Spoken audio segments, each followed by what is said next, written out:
Hi, this is Sean, and this channel's called Wolf Dog Moon. And we're gonna today on Comic Book Realms, we're gonna be reviewing the Uncanny X-Men, number 223. So if you like this kind of content, smash that like button. Subscribe to our channel for more, ring the bell for notifications, comment down below, and share with your friends. Alright, let's get into this. Alright, so if you're familiar with our series called Comic Book Realms, then you know how this one's going to go. But if not, first things first, we would encourage you to go back to, episode 2 is where we started the Uncanny X-Men. But if you go back to, we have like a little intro that we do. And then in the first episode is the Incredible Hulk number 164. So you could go back there and listen to that one. And then after that, we do 221 and 222 of the Uncanny X-Men. So check those out for more context, and so that you also won't be spoiled by this discussion and review. So as we've done in the previous episodes, what we're going to do is break this into two parts.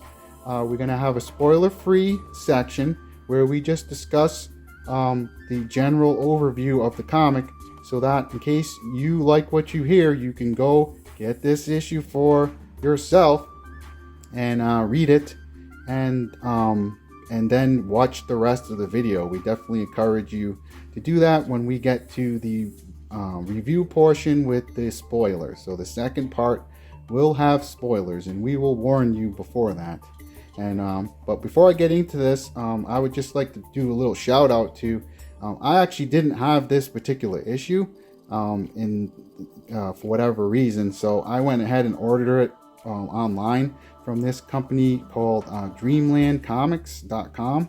And so I do encourage you to check them out.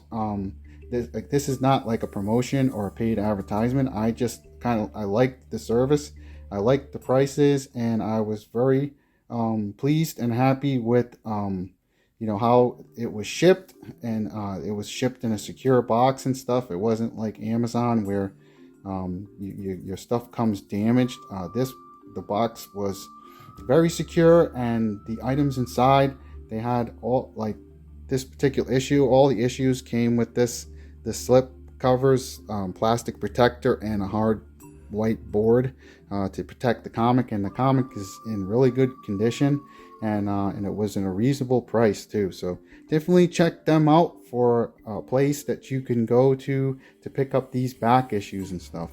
And again, it's called Dreamland Comics, and I might leave a link in the description. But again, this is not a paid promotion. It's just something that I did, and I was pleased with the results.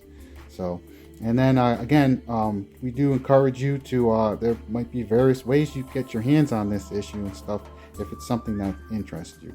All right, so let's get into this one. So without further ado, I'm going to just cut to the chase with this particular issue. Just first, I'll give you like a close-up. Again, as in the previous two issues, in this box you have featured Dazzler, who's a new rookie member of the team, along with Longshot, Havoc, which is Alex Summers. It's Scott Summer, who is Cyclops. It's his brother. And then Psylocke. So these are very much rookie, new recruits, so to speak, to the X-Men. And so that is one of the backdrops to these particular issues. And then on this issue, you have this epic cover. This cover is sick. It's awesome. It's very evocative of what happens inside. You got this badass Storm character, Aurora. She's going against this demonically sized boa constrictor. This is a python, a huge, massive python, and it's tearing at her clothes. It's nasty in that way. She's trying to keep it back, keep its fangs from their base. It's a big. This gaping maw right here is big enough to just easily swallow her entire hand, and the way it's constricting around her breast and stuff, it's it has a very it's very disturbing in a way, like it's crushing her, the breath out of her, and she's screaming, but she has her dagger, and she's gonna, take this thing out one way or the other, even if it takes her down too. So that you right away with this issue, you get this awesome cover. Now the artist, you have a guest penciler in this particular issue, so it's not Silverstreet, which was in the previous 2 episodes. That particular artist, which I really like his style. It's less like, this style is fine. It's a little bit more comic booky. It lacks kind of the edginess that I've discussed is been incorporated in the Uncanny X-Men in the previous 2 issues that I discussed. It has an edginess and the way that the characters are drawn, and also the way they speak. And so again, as just a quick overview of this, if you've not read the previous 2, this story arc plays out over many issues, and essentially Storm has lost their powers. This character Forge was able to take away her powers, and she needs to track down Forge in order to reclaim her powers. And she's also in love with him, and she's journeying on this spirit journey, and with this Indian who, his name is Naze, and he has his own agenda where he wants to basically possess Storm and control her power, and also make her his lover. And so this Indian, he's not what he appears to be, and so he's pushing her and also helping her, but only to his ultimate ends. And so he has a basic he basically is out to lead her to where she wants to go, but by in doing so, make her his. So gain her trust. And so along the way, they've been facing demons and demonic forces and stuff, and you see it here too. This definitely, she's taken on a demonic force here, and it's very much a spiritual battle in this issue, and it's also been playing out in the previous issues. And then also you have these other rookie characters, Dazzler, Havoc, and Psylocke. They're dealing with their own, trying to come into their own in the X-Men and learn their place and what it takes to be an X-Man. And you got Wolverine, he's the leader. He's been thrust into the leadership role and handed the mantle by Storm while she's on this spirit journey. She's very much still the leader of the X-Men, but because she has no powers, she has to go and find them again. And in the meantime, Wolverine's been put in charge. And so Wolverine is very much the grizzled veteran, and so he doesn't suffer fools gladly, and he also has dealt with the enemies that they're going to be facing, like the Marauders. They're killers. And so Wolverine knows what it takes to take them down, and these rookies, they don't. They act more like noobs, where they just don't know what they're going up against. They're going up against killers, and these new recruits, they're acting like snarky, and they have witty lines, and they think that their powers will be enough to get them through, but they're going against adults, and they're just kind of like kids, overmatched. And then also you have other factions coming into the fray in this particular episode and issue, because in the previous one, they had the Uncanny X-Men and Wolverine, they had achieved their objective, which was to save this lady Madeline Pryor, who is actually was married to Scott Summers, and they actually had a baby together and stuff.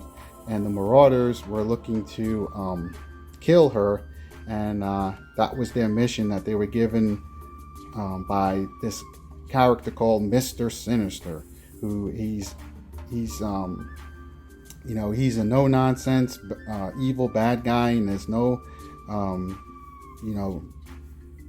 there's no getting it twisted. What his aims are is that he's evil, and that's what he's all about. And he'll even torture and kill his own men if they can't get the job done. So that's the backdrop for the previous 2 issues. And then what we have here is a kind of filler issue. So you have, I'd say most of this issue is just filler.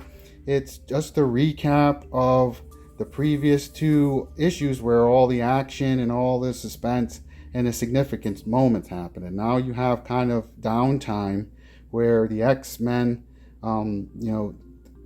they had got away from the Marauders, and now they're doing various things like training and then talking about pretty much the previous two issues to catch you up to speed if you missed those two issues, because it's going to come into play later. And so it's important that certain fundamental aspects to this story arc is reinforced, and so this one very much seeks to do that. It's a filler, and they even have a different artist drawing, and in a lot of ways this issue, and I'll take you in later, but and give you more detailed examples of what I mean. But overall, this issue, if you read the previous two, this is a skippable issue. It's just a recap, and it's pretty much 100% filler. And so you do get some badass moments with this Storm character in here, and but it's a few and far between, and you get this awesome cover and stuff, and then you get some interactions with some of the characters that are interesting and stuff, that kind of flesh out their feelings and the kind of fallout after what happened in the previous two issues. So there was very much some emotional heartbreak and stuff, and so this one they're trying to cope with that heartbreak and some of the losses that they have accumulated. So I would say that for someone who missed the previous two issues, then you'd want to get this one. If you had the previous two issues, then this one's really, again, it's just filler. It's like an episode on TV where if you miss it, you're not gonna miss anything. This is very much it's a little bit dumbed down in the sense that they really want to hammer certain points across. So this tale issue is told in a certain way to make sure that, okay, are you getting this? If you've not been keeping up with the X-Men, here's what's been happening. So that's what this particular issue is. So this will end the spoiler-free section. So in a minute, we're going to take you into the comic and show you just some of the particulars, but it should be kind of quick, just based on what I already said previously. So again, this ends the spoiler-free section. So now we're going to enter the spoiler zone. So 1 second, please.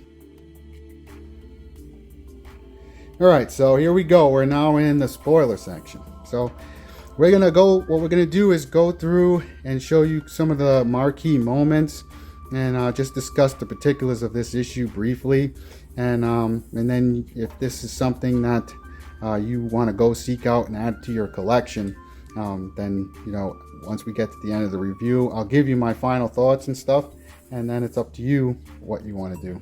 So let's get into this one. So again, you got this awesome cover. The cover is awesome. And so right at the beginning, and this issue is called Omens and Portents. Now, I'm going to back up a little bit. This is what it lists. You have Chris Claremont as the writer, and then you have this guest penciler, Gary Gimel. So and Chris Claremont's the writer, but I feel like this is written by someone else. So Chris Claremont gets the credit because this whole story arc and the X-Men brand he's the caretaker and writing the overall story and where it's going to go and stuff. But I feel like this issue was written and drawn concurrently with the previous two issues, where this was being worked on when those other ones were worked on. So they were already working on this, and so the story is it's filler.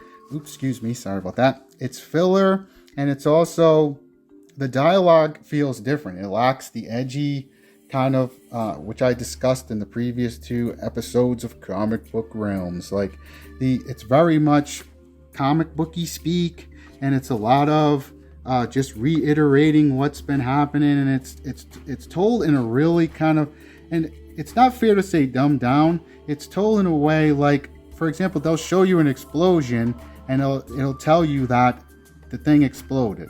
So there's a lot of redundancy in this issue. And again, if you already read the other 2 issues, this it's very much just like a recap. And so it starts off with this, what this other faction is doing, which they're working with the U.S. Senate, and they're led by the character Mystique.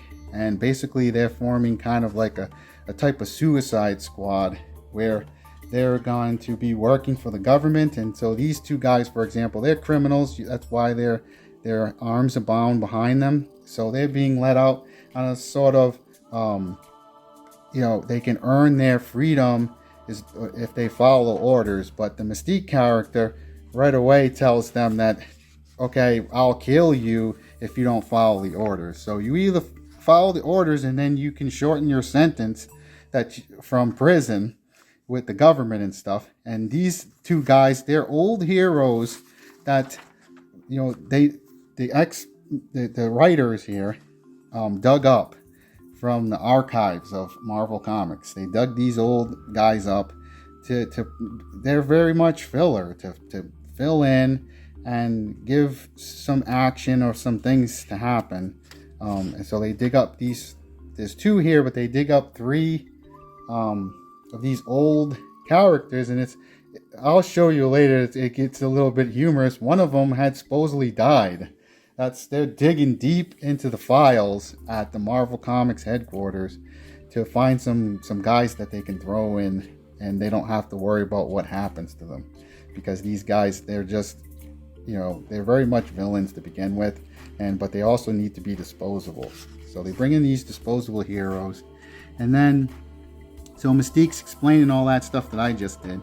And then of course these 2 guys, you have to find out what their powers are, and you also have to find out what they're all about. And so the other members, which these guys used to be the part of an evil faction, and in like 50 issues ago or whatever, in the Uncanny X-Men, you had Mystique, and you had, this is the Blob, I think, and then some of these other, you have there's a character with this character with the multi-arms and stuff. So these are characters that were very much bad guys, and now they're somehow working for the government. They're working for the government. And so right away they start testing these new recruits to their team, and it's kind of hilarious. It's meant to be humorous, and like the Blob's, this guy's an immovable man. Once he sets himself, no one can move him. But the Blob is a similar kind of power where he's indestructible and also unmovable because he's a blob. And so he tries to push this guy and test him, and then he rebounds and goes flying. So there's a lot of humorous stuff like that. And these guys have kind of like a jerky attitude. And I mean, he looks like a villain. He's wearing some kind of mask around his eyes and stuff, and he's an old geezer kind of. They literally dug this old character up, and he probably was covered with dust and stuff. They had to wipe the dust away from the drawing in the old comic that they dug this guy out of. And so you got some different interactions with that, and then you got even more silly ones where this guy's outside doing some gardening or something, and one of the other characters, a new character, shows up to present himself, almost like in a TV show where you got to present these new characters really quick and stuff, so you do these kind of gags or whatever. And so this lady catches this guy, but Mystique's and the government are like, stop, he's one of our guys. So it's silly. It's meant to be. And also he's another old geezer, and whatever, they're all pointing at him. He's one of our guys. This was just a test to see if you would stop me. And then they even find this other old weird guy where he talks really softly. You see what that says? He comes stumbling down the stairs like, he's Gandalf the Grey, but he's 200 years older, and it says here, darkness, madness, more teeth tearing, ravening, all consuming, never satisfied. No, and it's just filler, and it's melodramatic. Like, this entire issue is just melodramatic. It uses a lot of kind of gimmicks to just fill time. Each panel is just filling time and stuff. Now you leave that group because they're just talking about, okay, they're forming some kind of governmental force or whatever, and they're gonna do what the government tells them to do, or else. And then we jump back to catch everyone up to speed on Storm's spirit journey to find her powers. And so she's catching fish by hand, and she's enjoying the streams and stuff, because earlier in the other two episodes they were going through kind of like a desert, like a western type landscape. So now they're in like the Rocky Mountains, or it says the Rocky Mountains. So but the backdrop of the environments, it's just to show that she's on this spiritual journey, both physically and in a spiritual way. So they're showing some different transitions and different environments that she's going through to show you that, okay, this progress is being made. But this particular issue is very much just to stall and to, like, okay, to get you up. If you didn't get the previous two issues, you missed those two badass issues, and you ended up getting this issue. She doesn't even talk like the edgy way that they were talking in the other issues. This very much uses the comic book speak, and it gets even sillier and goofier in that way. And then now you have the Indian guy. He's acting like a very generic Indian, and his name is Naze. And now he's a frail, Indian. He even talks about white man's medicine or whatever. It's like he's been pulled out of 200 years ago. He's been pulled out of the pages of a cowboys and Indians western, and he's been plopped into this modern setting, and he's leading Storm on a spirit journey. So it's kind of a little bit dumbed down to, like, really, it really feels like he was just pulled out of a movie or something. And he's the quintessential Indian, and he lacks all the edge and sinister qualities that he did in the other two issues. So this issue is definitely filler, where you get a little swerve. It definitely swerves you. And don't get me wrong, there is actually it's 2 pages. So I think it's like 1 to 2 pages further on, and I'll show you, where it's epic. It feels like the other two issues, so you do get a payoff with this one, and in that way. But you have to wade through a ton of filler and just kind of tons of padding and stalling for time. Now, we even get this entire just throwaway thing to give you an idea of, how they're equating the X-Men and their mutants, and these guys are using derogatory terms like mutie and stuff, and how, they're essentially acting like, racists and stuff like this. And this guy is, he's trying to come across as a voice of reason, but he says something horrible here. If you see what I'm saying, you can pause the screen. That'll focus. Let me see. Yeah, he says this horrible thing, and it's just to show you, okay, not everybody likes what the mutants are all about and the X-Men and stuff. And then here we have just complete padding. Like, it's really silly. Rogue is flying around where they were fighting the Marauders, expecting the Marauders to be there, and they would never be there. But she has to tell you so that you know about the previous 2 issues. So you really want to get these 2 issues. That's what they're actually telling you with this entire comic. They're saying, go get those last 2 issues. You missed the awesome action. And so she's flying around, and they could just change all this lettering to say, You go get those last 2 episodes. Go get those last 2 issues. It was awesome. And she's flying around telling you how devastating it was and how the action nearly killed them. And now Mystique's doing the same thing. She's just telling them, and now they're training and stuff. And so we got to get better. Did you get the last 2 issues? We got to work harder because of what happened in the last 2 issues. You understand? So that's what this comic is very much like that. They're training and stuff. And then it gets really corny. Wolverine starts giving corny, sagey advice, and he says you got to be ready all times, and it's very dumbed down and cartoonish, and it lacks a lot of the edge. It's very humorous in that way. Rogue thinks she has him beat finally, but he's like, first of all, he has her right in the position he wants her in, just so you know what I mean. Just look at that picture. It's like it's a little bit of a gag. He's like, I got you right where I want you. And then he just turns the tables on her. So it's a double meaning. It's a entendre or whatever, however you pronounce that. So it's double meaning. And so you get these cool little interactions, but he's kind of corny and hokey. And he's like, you better be ready because you could get killed. So that's what I was explaining with the Wolverine character. He's grizzled and he knows what they're going to have to face. So you got the padding for that. And you got this double spread, which is cool, of the TSR line of the Dungeons and Dragons and role-playing games, where when that stuff was at its peak and at its best. When it was TSR, the company's going out of business and going bankrupt. But it's still the quality, and they got it right at the concept level.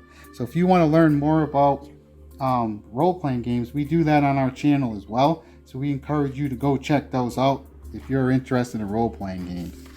So going further on, we just get more of a recap of a lot of the stuff I explained in the spoiler-free section. And you have these characters trying to come to copes with all this heartbreak they have to deal with now, and the fallout from what happened in the previous 10 issues, and especially those last 2. You have Havoc running and trying to train his body so that he doesn't have to think of his wife who has turned to demonic forces and stuff. So now going further, you go back to the part with the Storm and the Spirit journey, and you get this epic confrontation where she's listening to the advice of this Indian and stuff, and all of a sudden she's in this epic battle. Now in these few pages, this is when this comic book kind of earns its, it earns some of the price of the comic, because you get these awesome battles with these demonic forces, represented by these different horrific monstrous version of animals. So you have this horrific nightmarish bear attacking Storm, and she has to fight in this horrible storm with cold and ice, and she falls in this lake and stuff. And again, she has no powers. She has to use true grit, just grit, determination, and willpower to overcome these demonic forces. And it gets even more horrific with this is the cover image. She's attacked by this serpent, and it's horrific and demonic. Pulls her into the depths of the deep, and she's fighting and trying to keep from giving up, and trying to keep going on and keep moving forward on this journey that she's on, and finding a way to somehow survive when the odds have been totally against her, and she finds a way to escape and stuff. And so she's battling in this horrific contest of will and determination, and she has to keep her hope and persevere. And in these few pages, the dialogue kind of changes to what you had in the previous 2 issues. All of a sudden it has that edge again and stuff. And so you do get your money's worth a little bit with this issue, with these few pages. So again, but this is what I was talking about the padding. It says right here, explosions, destroying the snake. I must be possessed of Longshot's luck this night. That whistling sound, I have heard its like before. Those are bombs. It's like, but the drawing shows the snake exploding. but she's also telling us in her head that the snake is exploding. So this very much feels like padding, and it's filler. And they want to reinforce this. Make sure you get it, because again, we're going to continue in this series. And so in the issues after this, and they start to get more and more sophisticated. They're very much Storm is going against demonic forces. She's on a spiritual journey, and she's trying to reclaim something that's in a sense like hard to obtain, and she doesn't even know how it's going to get accomplished. So she has to have the faith to persevere and keep going. And so the issues get more edgy and they get more sophisticated. So this issue really wants to kind of bring it down a little bit and really make you understand what that is all about. So now she's fighting and remembering. It just turns into kind of like the apocalypse or something. It just turns into complete chaos, and she's remembering that Forge had battled these demons before and what he had done. And then all of a sudden, it's as if she manifested Forge in this moment by thinking about him. So now he's battling and waiting for her at the top of this cliff and stuff. And so he reaches out a hand, but it turns into this sinister claw-like shape. All right, we're back. So his hand that he's reaching out to help her with turns into this hideous claw, and it's mechanized. Because Forge can make anything, and he's part machine. That he's built this. He lost his leg at one point, and he made his own leg. So bionic leg of some sort. I think his hand is bionic too. That's why he has the glove. It's kind of like Luke Skywalker in at the end of Empire Strikes Back. So if you go back over here, he's really just a demon or whatever at this point. She's in some kind of nightmarish battle, and so he's gonna kill her and stuff because she rejects him. But she also loves this man, so he pulls her close and he does something that, so they foreshadow something that the issues are building towards. So they in this kind of spiritual battle that she's in, they kind of give away something. I personally don't like when they would do stuff like this, that they give away an epic moment like this, but they throw it in kind of like a, is this really happening kind of thing. And so she grabs her knife and she sticks it in him and stuff, because this is a demon or something. And so he's left, she kills him and stuff. But then you find, okay, it's a swerve. So she was in a kind of the spirit tent or whatever, and the Indian was doing a kind of spirit vision quest, and so he explains what's been happening and stuff. And so now you get the sinister, this artist, they really worked on this particular image. Now it's not as sinister and edgy as the other artist does a better job at making this guy the very creepy creep that he is, but they really want to reinforce that, okay, this guy has his own agenda. And so all that stuff that was happening, that was part of the vision, and it may mean something, it may mean nothing, but it means something for Storm in terms of her growth. And so it just acts as a swerve of something that could happen or didn't happen, but it did happen. It's one of those TV episodes that they used to do back in the day where it was all just a dream, or was it? They give this away because it gets very sophisticated to get to this point later. And so that's probably why they did it, because again, some younger audiences, some younger kids are going to read this, and some of the more sophisticated stuff that edgy stuff that they've been doing in the previous issues, they kind of have to make sure they're coming along for the ride too, because it can be kind of complicated and stuff.